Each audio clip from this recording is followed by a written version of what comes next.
Together, growing in faith, changing communities. Makadunyiswe uJesu Kristo. Namhlanje thandwa zami ngifisa sibuke ivangeli likaLukas isahluko sokuqala ivesi yamashumi amathathu nesishiyagalolunye kuze kuba amashumi amahlanu nesithupha. Ngalezo zinsuku uMaria wasuka waya ngokushesha kwelezintaba emzini wakwaJuda. Wangena endlini kaZakhariya wabingelela uElizabeth. Wathi kuba uElizabeth ezwe ukubingelela kukaMaria, umntwana wagxuma esiswini sakhe. uElizabeth wagcwala umoya ocwebileyo. Wamemeza ngezwi elikhulu wathi, "Ubusisiwe wena esifazaneni, sibusisiwe nesithelo sesisu sakho." Ngehlelwe kanjani yilokhu ukuba unina wenkosi yami ahambele ngakimi na? Ngokuba bheka kuthe izwi lokubingelela kwakho lifika ezindlebeni zami, umntwana wagxuma esiswini sami ngokujabula. Ubusisiwe okholwayo ngokuba kuza kuba khona ukufezeka kwalokhu akutshelwa kuvela enkosini. Wayesethi uMaria, "Umphefumulo wami uyayitusa inkosi, nomoya wami uyathokoza kuNkulunkulu umsindisi wami, ngokuba ubhekile kuphansi bencekukazi yakhe. Bheka kusukela manje izizukulwane zonke ziyakuthi ngibusisiwe, ngokuba uSomandla ungenzele izinto ezinkulu, lingcwele igama lakhe. Bheka kusukela ke manje isihawu sakhe sikuzo izizukulwane ngezizukulwane kubo abamesabayo. Wenzile amandla ngengalo yakhe, uchithile abazindlayo ekuzindleni kwezinhliziyo zabo. Uwisile amakhosi ezihlalweni, waphakamisa abantu kazana. Abalambileyo ubasuthisile ngezinto ezinhle, abacebileyo ubamukisile beze. Uyisizile inceku yakhe uIsrayeli ukuze akhumbule isihawu sakhe, njengalokhu akusho kokhokho bethu uAbraham nenzalo yakhe kuze kube phakade. Maria wahlala naye kungathi izinyanga ezintathu, wabuyela ekhaya. Thandwa zami, ngiyalithanda leli ivangeli uNkulunkulu asibizela kulona.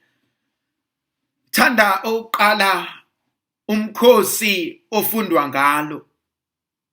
uMaria wamhambela uElizabeth. Akaze kuzwakale naphakade ukuthi ukhona owake wadelwa nguwe. Ebalekela kuwe nqaba yethu, encenga ukuba mphuthume, enxusa ukuba mkhulekele. Ngithi ngisuswa ithembe elinjalo, ngiyakhawuleza ngiza kuwe. Vrike mama sengimphambili kwakho ngikhala mina engiyisoni.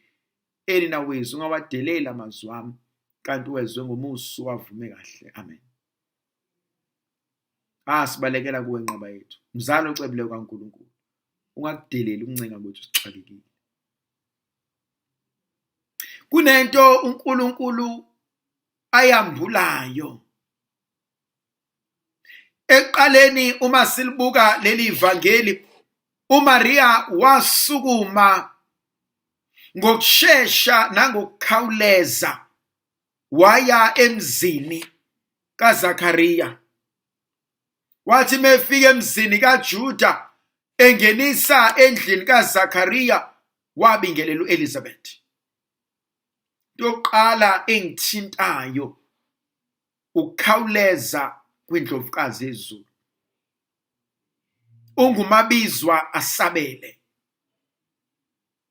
Uma kukhona isidingo, akalibeli ukuhlala, akalibeli ukuyaleza, akalibeli ukunaka izinto engenamsebenzi. Ngiyayithanda leyo nto. Ngiyayithanda into yokwazi ukuthi uMaria ungumabizwa asabele. Ngenzeka empilweni yakho ukuthi kunezinto obhekene nazo. Kungenzeka empilweni yakho ukuba kunezingqinamba. Awukwazi ukuyiqaqa izinto. Kodwa uMaria uthi angezwa ngosizi luka Elizabeth, agijime ahambe akhwele izintaba. Yini engamvimba ukuba enze the same nakuwena? Asazi ukuba yini eyenzakalayo empilweni, esikoleni, emsebenzini, kubangani, kuma relationships. Kodwa bikela uMaria. Bikela indlovukazi yezulu. Athi evangelini lika Johannes isahluko sesibili, athi angabona ukuba basenalo iwayini, ahamba ayobikela uJesu. Athi mntanami iwayini alisekho. Athi mntanami bayaswela abantu bakho. Athi mntanami baxakekile. Namhlanje ngimbona uMaria egijima eya kulezi ntaba ngoba uzwile okushiwo uNkulunkulu ngoElizabeth. Mhlambe kumina kuvuka ukuthi imkhuleko yakho nezinyembezi zakho zeminyaka seyifikile uNkulunkulu. Mhlambe kumina kuvuka ukuthi namhlanje usuku la uNkulunkulu ethi bheka sengizwile, athi bheka ngibonile, athi bheka sengifikile. Kukhona konke osekwenzekile. Ngimbona namhlanje uMaria ethi khululeka, sengikhona. Ngiyayithanda inkonzo kaMaria ngoba uthi angezwe indaba ezimnandi akhumbule usizi luka Elizabeth. Njengabantu besimame, njengabantu abaphilayo, njengabantu abasenyameni, ngiyaqonda ukuthi kungenzeka ukuba uElizabeth wake wakhuluma noMaria ngosizi lwakhe.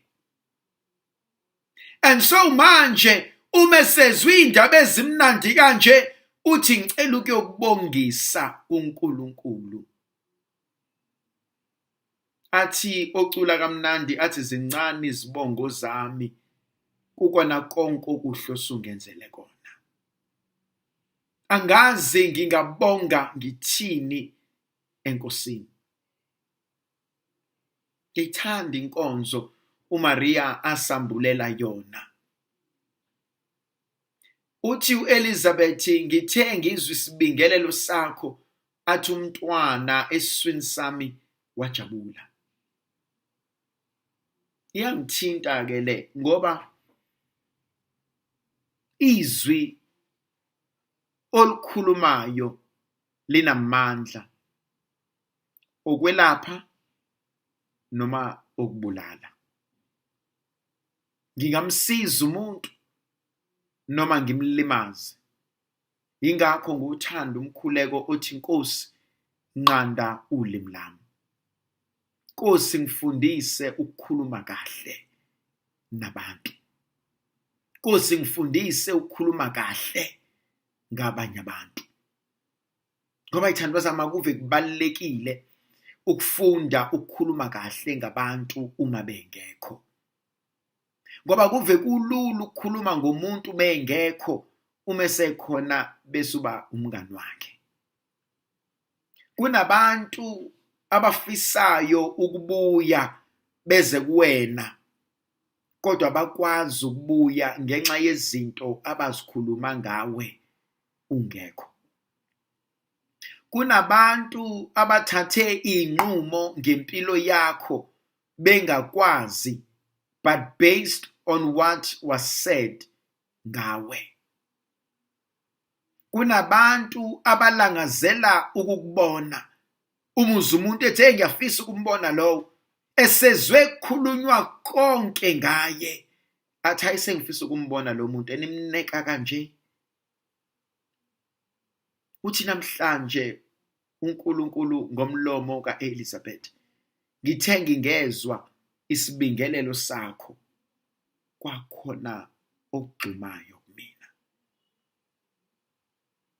Ngiyakwazi ukukhuluma kahle nabantu.